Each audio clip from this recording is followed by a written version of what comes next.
আপনারা কি আমার কথা শুনতে পাচ্ছেন? আমাকে একজন লিখছে, "ভাই শুনতে পাচ্ছেন না।" আমার মাঝে, মাঝে কিছু দর্শকের উপর খুব বিরক্ত লাগে। সরি টু সে যে আপনি আমাকে কমেন্ট করতেছেন শুনতে পাচ্ছেন না, কিন্তু সব দর্শক শুনতে পাচ্ছে। তো আপনার কমেন্টের জন্য আমি যে বিরক্ত হচ্ছি এটা কি আপনি বুঝতে পারছেন? বলেন। নাকি বিরক্ত করাই আপনাদের কাজ? কিছু, কিছু দর্শক আসে বিরক্ত করার জন্য। তাদের এই খবরগুলো যাদের গা জ্বালা ধরে তারা এসেই অনেকে বলেন, "ভাই অডিও কম।" অডিও কম হলে বাড়ায় নেন আপনার মোবাইলে যদি অডিও সবাই তো বলছে না, ৫ জন ১০ জন বলছে অডিও কম। বাকিরা তো শুনতে পাচ্ছে। এখন অডিও আমি বাড়াবো কি করে? আমার গলার শক্তি কম, অথবা সিস্টেমে কম, অথবা নেটওয়ার্কের ঝামেলার কারণে পাচ্ছি না। দেখেন সবার কমেন্ট আসছে সাউন্ড ক্লিয়ার। কিন্তু তিনি লিখছে সাউন্ড শুনতে পাচ্ছেন না। ওকে, দর্শক আমি একটা, একটা করে দিচ্ছি খবর। আইআরজিসির খবরে মানে ইরানের যে বিপ্লবী গার্ড বাহিনী তারা জানিয়েছে এই পর্যন্ত তারা মার্কিন ৫৬০ জনকে ওপারে পাঠিয়েছে। 516 সোলজার উপরে চলে গেছে আরকি দেখা করতে।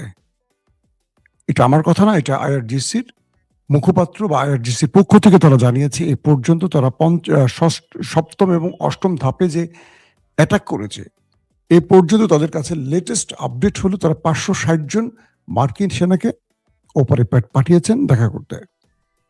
দ্বিতীয় গুরুত্বপূর্ণ খবর যে আমি খুব ডিটেল আলোচনা যাব না, শুধু কয়েকটা খবর টাচ করবো আর গুরুত্বপূর্ণ কয়েকটাকে আলোচনায় নেব।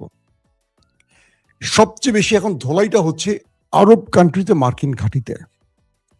বলা হচ্ছে কয়েকটি জায়গা থেকে মার্কিন সেনারা ইতিমধ্যে পালাতে শুরু করেছে। তারা ঘাঁটিতে অবস্থান না করে ঘাঁটিতে যন্ত্রপাতি ফেলে তারা চলে গেছে বিভিন্ন হোটেলে, আন্ডারগ্রাউন্ডে।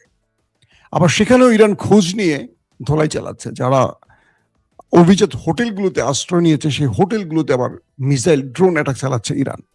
পাগল করে ফেলছে তাদেরকে। ইরান মার খাচ্ছে না, তারা ইরান খাচ্ছে, কিন্তু ইরান এখন পুরোপুরি পাগল হয়ে গেছে। ইরানের পাগল হওয়ার কারণটা আমি আপনাদের বলবো। খুব মজার একটা ব্যাপার ঘটেছে যেটা ট্রাম্প আর নেতানিয়াহু বোঝেননি। ধারাবাহিক দিয়ে নেই পাগল হওয়ার ঘটনাটা বলবো আপনাদের।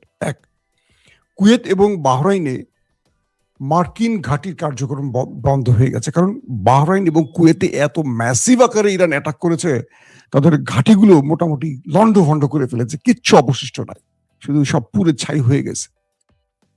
আইআরজিসি বলছে এখানে প্রচুর সেনা নাই হয়ে গেছে তাদের, এবং পুরোপুরি কার্যক্রম বন্ধ করে এখান থেকে সরে গেছে মার্কিন সেনারা। এটা হলো কুয়েত এবং বাহরাইনে। এবং তারা বলছে শত শত সেনা নিহত হয়েছে। কারা বলছে? ইরানের বিপ্লবী গার্ড বাহিনী। এবং তারা বলছে যে ওই অভিযানটি যে আজকে চলছে এটা সপ্তম এবং অষ্টম ধাপের কথা বলছে, কয়েকটা ফেজে আক্রমণ হয়। এখন চলছে ইরানের সপ্তম এবং অষ্টম ধাপ। এই অষ্টম ধাপ পর্যন্ত তারা ৫৬০ জনকে ওপারে পাঠিয়েছে এটা বলছে। পাশাপাশি তারা বলছে ইউএস এবং ইসরায়েলের ব্যাপক ড্রোন অ্যাটাক করেছে, এবং আজকে যে ড্রোনগুলো অ্যাটাক করছে এগুলো একটু আকারে বড়, শক্তিশালী, এবং এগুলো একটু বড় বিস্ফোরক বহন করতে পারছে।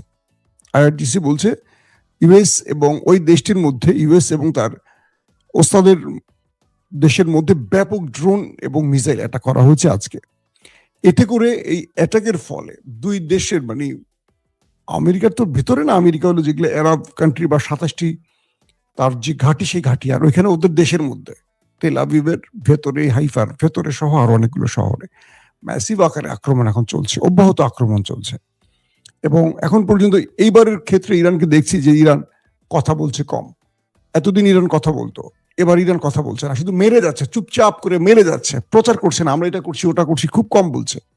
বাট আইআরজিসির পক্ষ থেকে কিছু কিছু শুধু ব্রিফ করা হচ্ছে, আপডেট ব্রিফ করা হচ্ছে, যে কারণে আমরা বুঝতে পারছি না, নতুবা এবার আমরা তথ্য সেভাবে পাচ্ছি না যে ইরান কি পরিমাণ ক্ষতি করছে। কারণ ইসরায়েল আমেরিকা তাদের এই ক্ষতিটা গোপন করে, কারণ তাদের নেতা নাই তো, তাদের মাথা এলোমেলো হয়ে গেছে। আইআরজিসির পক্ষ থেকে বলা হয়েছে পারস্য উপসাগরে ও হরমুজ প্রণালীতে তারাও সেখানে ব্যাপক অ্যাটাক করেছে। এতে প্রায় ৩ থেকে ৫টি তেলবাহী জাহাজ পুরে ডুবে গেছে পানিতে। আর এই ৩ থেকে ৫টি জাহাজের কথা বলছি, এগুলো ছিল মার্কিন এবং ব্রিটিশ তেলবাহী জাহাজ। হরমুজ প্রণালীতে এ তো বন্ধ করে দিয়েছে, আপনারা জানেন। এখানে শত্রুদের কোনো বন্ধুকে পেলেও মাইট দেওয়া শুরু করছে। ধরেন আমেরিকার জাহাজ পাচ্ছে তো মারতেছে, তো ঠিক আছে, ব্রিটিশটা পাচ্ছে মারতেছে, যদি আমেরিকা, ইসরায়েল, ব্রিটিশ বা সৌদি আরবের কোনো বন্ধুকেও পাচ্ছে, ধরে কান ধরে না ঠাস ঠাস করে এটা মাইর দিচ্ছে, এরকম আর কি। ইরান কাউকে ছাড় দিচ্ছে না, এখন যাকে পাচ্ছে তাকে মাইর দিচ্ছে, যারা ওই শত্রুর বন্ধু তাদেরকেও মাইর দিচ্ছে। ইতিমধ্যে সাইপ্রাসে ব্রিটিশ ঘাঁটিতেও ড্রোন এবং মিসাইল অ্যাটাক করেছে ইরান, বুঝতে পারছেন? সাইপ্রাসে ব্রিটিশ ঘাঁটিকেও। এবং জার্মান বলছে যে আমরা আমেরিকাকে এই যুদ্ধে সাহায্য করতে চাই, প্রয়োজনে সেনা পাঠাবো, অথবা এই যুদ্ধে জার্মান সরাসরি যুক্ত হবে। আহা হা, সব শালারা মানে একজোট হয়ে গেছে। বিশ্বযুদ্ধে কারা কাদের বিরুদ্ধে লড়াই করছে মনে আছে? এই জার্মান ছিল, মানে এই জার্মানির পক্ষে ছিল তুরস্ক, আর সেভাবে তুরস্কর ওসমানী সালতানাতের ধ্বংস হয়। আর আজকে জার্মান কাদের বন্ধু? সেই ব্রিটিশ, সেই আমেরিকানদের বন্ধু, যাদের বিরুদ্ধে দ্বিতীয় বিশ্বযুদ্ধে তারা যুদ্ধ করেছিল। এটাই হলো ইতিহাস। এরপরে বলা হচ্ছে যে কুয়েতের আবু আল সালিম যে নৌঘাটি, মার্কিন যে অনেক বৃহৎ একটা নৌঘাটি কুয়েতে অবস্থিত, আবু আল সালিম, এই নৌঘাটিটাকেও মোটামুটি শেষ করে ফেলছে, পুরে ছাই হয়ে গেছে। এখানে ম্যাসিভ আকারে অ্যাটাক করেছে ইরান। এবং বলা হয়েছে যে আরেকটি নৌঘাটি আছে, সেটি হলো মোহাম্মদ আল আহমদ নৌঘাটি, এটিকেও মোটামুটি অর্ধেক বা তারও বেশি ধ্বংস করে ফেলেছে ইরানের অ্যাটাকে। বাহরাইনের রাজধানী মানামায় মার্কিন যে সবচেয়ে বড় নৌঘাটি, এখানেও প্রায় 4টি বৃহৎ ড্রোনের অ্যাটাক হয়েছে নতুন করে, এবং এগুলো মোটামুটি অকেজো বা অচল করে ফেলেছে ইরান। মানে মার্কিন ঘাঁটিগুলো সংস্কার করে ফিরে আসতে বহু সময় লাগবে, মোটামুটি অচল করে ফেলেছে।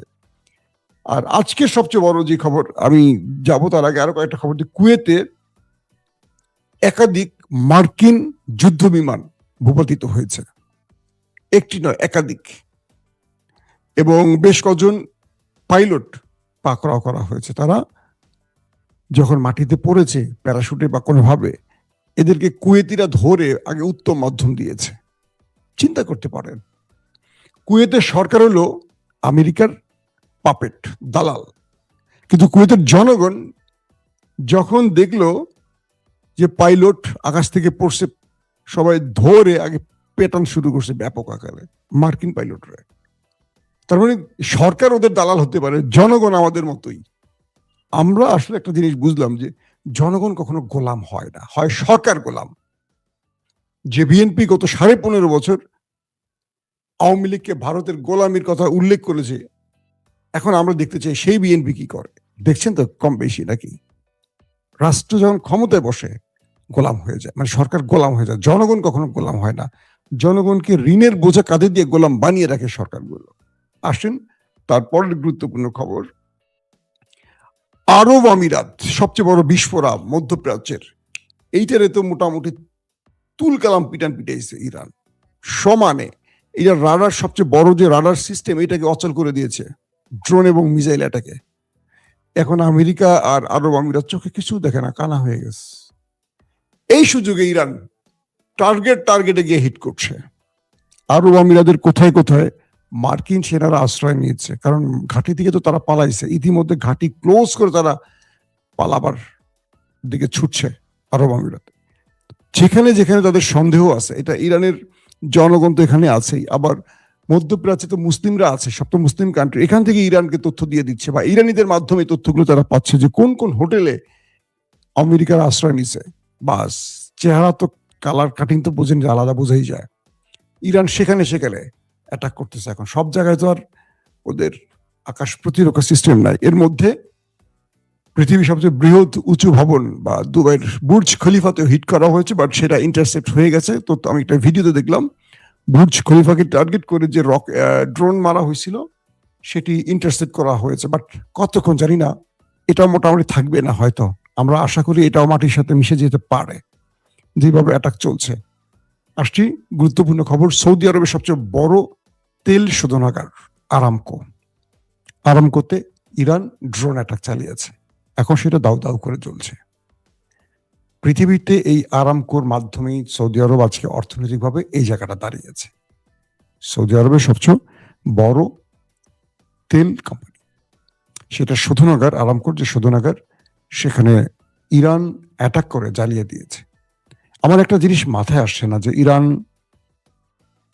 এই জায়গাগুলো টার্গেট করছে কেন। ওই যে খবরটা শুরুতে দিয়ে বললাম যে আরো শেষে মজা আছে, সেটা এখন আপনাদের বলি। ইরানের মধ্যে মার্কিন যুক্তরাষ্ট্র, ইসরায়েল বা আরবরা একটা জিনিস বুঝতে পেরেছে, তারা তাদের সুপ্রিম লিডারকে মেরে দিয়ে অনেক বড় ভুল করেছে। এটা এখন আমেরিকা বা সৌদি আরব বুঝতে পারছে। কি ভুল করেছে? রাষ্ট্রের কোনো কন্ট্রোল কারো কাছে নাই। ইরানের পররাষ্ট্রমন্ত্রী বলছেন যে ওমানে যে আক্রমণটা হয়েছে এটা সেনাবাহিনী জানে না, এটা আইআরজিসির কোন একটা কমান্ডিং পোস্ট থেকে আক্রমণ করা হয়েছে। তার মানে হলো সুপ্রিম লিডারকে হারিয়ে তারা এতটা ক্ষিপ্ত হয়েছে যে এখন কোনো কমান্ডিং সিস্টেম নাই। ইরানের মধ্যে শীর্ষ 40 জন ব্যক্তি মারা গেছে একদিনের আক্রমণে। 30টা সিরিজ অ্যাটাক করেছে একটানা আমেরিকা, ইসরায়েল। শুধু ইমাম আলী খামেনি না, আইআরজিসি প্রধান, সেনা প্রধান, এরকম করে গোয়েন্দা প্রধান 40 জন ধরে মারা গেছে। পুরো চেইন অফ কমান্ড ভেঙে পড়েছে। এখন যে যার কমান্ডিং পজিশনে আছে, ধরেন 13 বেঙ্গল 14 বেঙ্গল আমাদের সেনাবাহিনীতে আছে না, অমুক জিওসি টিওসি, যে যার পজিশন থেকে হিট করা শুরু করছে। এখন চোখ বন্ধ করে মারতেছে। ইরানের কথা হলো আমরা মরবো, তোদেরকে নিয়ে মরবো। আমরা শুধু একা মরবো না, তোরা যে আরামে থাকবি আর মার্কিনীদের ওই জিনিসটা মুখে দিয়ে চুষবি, সেই সুযোগ আর তোদেরকে দেব না। আমরা মরবো, তোদেরকে নিয়ে মরবো, কারণ তোরাই এখানে বসে বসে ওদেরকে আমার নাকের ডগায় বসে রেখে আমাদের শেষ করছিস। তোরা মুসলিম রাষ্ট্র, বড় বড় জুব্বা পরিস, সবাই মনে করে তোরা একেবারে পিরাউলিয়া, তোদের ক্যারেক্টার কি দেখাই দিব। ইরান ভাই, আমি এটার পক্ষে না, এটা ইরানের বক্তব্য এরকম। সেই হিসেবে ওদের কথা হলো যে যেহেতু তোরা মার্কিনীদের, ইসরায়েলিদের ডেকে এনে তোদের ঘরে ঢুকাইছিস আমাদের বিরুদ্ধে, তাহলে তোদেরকে মেরে নে। এটা হলো ইরানের ভাষ্য। ইরান গেছে পুরো পাগলা হয়ে। প্রথমে মারছে মার্কিন ঘাঁটি, এরপরে হোটেল। এখন মার্কিন হোটেল মোটেল নাই, এখন টার্গেট তাদের ব্যবসা বাণিজ্য, তেল ক্ষেত্র, এইটা সেটা ধাম ধাম করে মারা শুরু করছে। এটা আমেরিকার টেনশনের কারণ হয়ে গেছে। কারণ এখন কার সাথে যোগাযোগ করবে? পররাষ্ট্রমন্ত্রী, নতুন প্রধান, পুরো সিস্টেম এলোমেলো হয়ে গেছে ইরানের ভেতরে। ইরান গেছে পাগল হয়ে। এখন আমেরিকা নিজে তো বেদিশা হয়ে গেছে। আমেরিকা বোঝে না যে এত কিছু করবে, সৌদি আরব বোঝে নাই, কেউ বোঝে না যে ইরান এমন কিছু করবে। এখন যা হচ্ছে, ধরেন খামেনি বেঁচে থাকলে এক ইশারা সব কন্ট্রোল করতে পারতেন, স্টপ, সব স্টপ। এখন স্টপটা বলবে কে? যাকে দায়িত্ব দিচ্ছে তাকে তো সবাই মানতে হবে, কারণ খোমেনি হত্যায় আইআরজিসি তো খোমেনিরই। এই বাহিনীটি তো আর কারো কথা এখন মানবে না। এই বাহিনীকে কেউ কন্ট্রোলই করতে পারবে না। আস্তে আস্তে হয়তোবা ধারাবাহিকতায় আসবে, কিন্তু এখন যে যার মতো করে তার রাগ ক্ষোভ মেটাচ্ছে। সৌদি আরব বলি, কাতার বলি, আরব আমিরাত বলি, আরব বিশ্বকে এখন তামা তামা করে ফেলতেছে ইরান। এটা